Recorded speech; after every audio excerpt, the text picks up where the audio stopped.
L'ALCA. Laboratoire, architecte, lutteur, chercheur, artiste. Les récits de ville sont une tentative de troquer les lignes trop droites de la ville contre un regard, un vécu, une histoire. D'entendre les voix bien souvent empêchées des laissés pour compte de l'histoire se faisant, de comprendre les habitudes de l'habité précaire et de faire advenir les hospitalités urbaines. L'ALCA, en quête de ces hospitalités, pose ses micros dans des lieux qui disent autant le répit dont on a besoin que l'inconfort de la ville. Rose a été formée dans de grands hôtels algériens. Mais parce que femme, elle n'a jamais pu devenir chef comme elle le souhaitait. Elle arrive à Lyon dans ce qu'elle pense être un appartement, mais qui s'avère être un squat essentiellement masculin. En attendant que son mari rentre le soir, elle se réfugie dans les bouches de métro et dans des jardins. Je m'appelle Rose, je viens de l'Algérie, j'ai 32 ans et j'ai 2 enfants maintenant, j'ai 2 filles. Et je suis venue le 10 mai 2023 en France. J'ai rencontré juste une dame, j'étais dans un jardin. Elle est dans l'école de 3e place Guichard. Elle connaissait parce qu'elle habite là-bas, dans l'école. C'est pour ça qu'elle connaissait jamais son toit là-bas. Un jour, elle m'a dit qu'il y a une action, ça va faire et tout. Venez si vous voulez. Je lui ai dit oui. Moi, je suis déjà dans une squat, mieux que toute seule avec les mecs et tout. Alors, j'aime bien d'être avec les femmes. Alors, j'ai fait une fois une réunion avec le collectif. La deuxième fois, on a fait des pancartes et on a écrit de logos et tout. Et le jeudi, on a fait l'action pour rentrer dans le CCVA. Au début, on a rentré au CCVA. On était 110 personnes. 110 personnes, c'est très difficile pour avoir toutes les couvertures pour dormir, pour mettre un matelas et tout. On a dormi par terre. Il y a 2 familles, 3 familles à côté de nous. Et il y a beaucoup de bruit, il y a chacun sa mentalité. Il y a des gens qui font la prière dans la nuit et tout. Ils s'en foutent des autres et font comme ça. Et leurs paroles, il y avait un enfant, ah là là, toute la nuit, il pleure. Je ne sais pas qu'est-ce qu'il a, des fois, des enfants qui ils ont attrapé la varicelle là-bas, tout le monde, ils ont contaminé. Ouais. Il y a des choses positives et il y a des choses négatives. Si on n'était pas là-bas, on ne peut pas avoir une maison, on ne peut pas avoir une place au foyer. Hier, j'étais avec ma fille ici à la Cantina.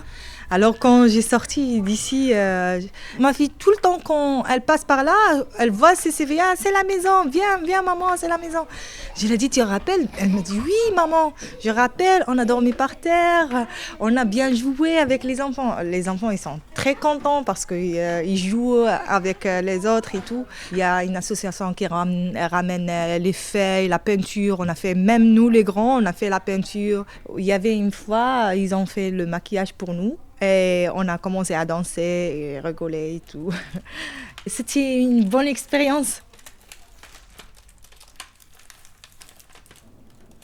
La maison des serres, on a resté depuis 17 janvier 2024 jusqu'à le juillet 2025. C'est une maison avec des chambres, des jolies chambres, la vérité. Ils sont comme l'hôtel, ils sont propres.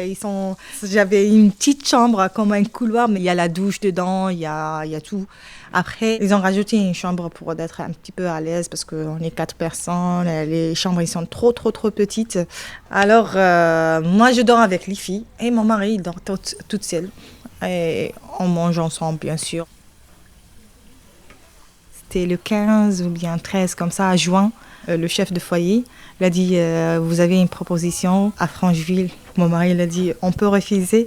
Il a dit si vous refusez, il n'y a pas d'autre proposition.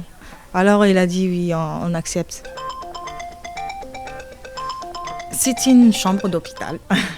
Il n'y a pas de douche dedans. Il y a juste les toilettes, un lavabo.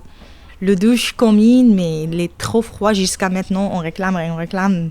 La vérité, moi, j'ai mal au dos. Je n'utilise pas beaucoup le douche. Alors, je douche dans la chambre avec une bassine. Je mets de l'eau chaude parce que le lavabo, je règle l'eau chaude comme je veux. d'être loin, oui, c'est très fatigant. Hier, j'étais en train de parler avec mon mari et je lui dis on est bien, mais c'est beaucoup de trajets que je fais dans la journée. Je prends la grande, je la mets dans Tassin demi-ligne. Après, je viens à QC. Après, je retourne de faire des courses à Carrefour. Je dépose les trucs, je mange quelque chose au vide. Et je retourne à Resto du Cœur, de Resto du Cœur à l'école. Et mon mari, le soir, il ramène la petite de QC ici. Alors, je trouve que 2 heures, 3 heures de route au bus et métro. Moi, j'ai dit, laissez-nous rester au moins 3 ans, 4 ans à Villeurbanne ou bien jusqu'à le jour où on prend les papiers ou tout. Mais c'était très difficile d'accepter d'aller là-bas. Jusqu'à maintenant, je n'ai pas accepté. Et maintenant, je suis à la cantina faire un petit travail. Chaque jeudi, je prépare les repas du midi. Vraiment, je suis très contente ici à la cantina parce que c'est mon travail. J'ai fait la cuisine par amour. C'est pas quelque chose. Quelqu'un qui donne à manger à quelqu'un qui dit oh c'est trop bon. Je suis très très contente de les commentaires des gens qui disent oh c'est qui a préparé. Viens chercher ce qui a préparé dans la cuisine et tout. Il y a une recette que je prépare souvent, c'est le poulet farci avec fromage, et champignons, des oignons, sautés. Je fais aussi sauter les champignons avec frais et du fromage fondu. Et je mets dans les cuisses de poulet, je les désossais. Après, je le farce et je ficelais et je fais dans le four. Avec une crème aux champignons.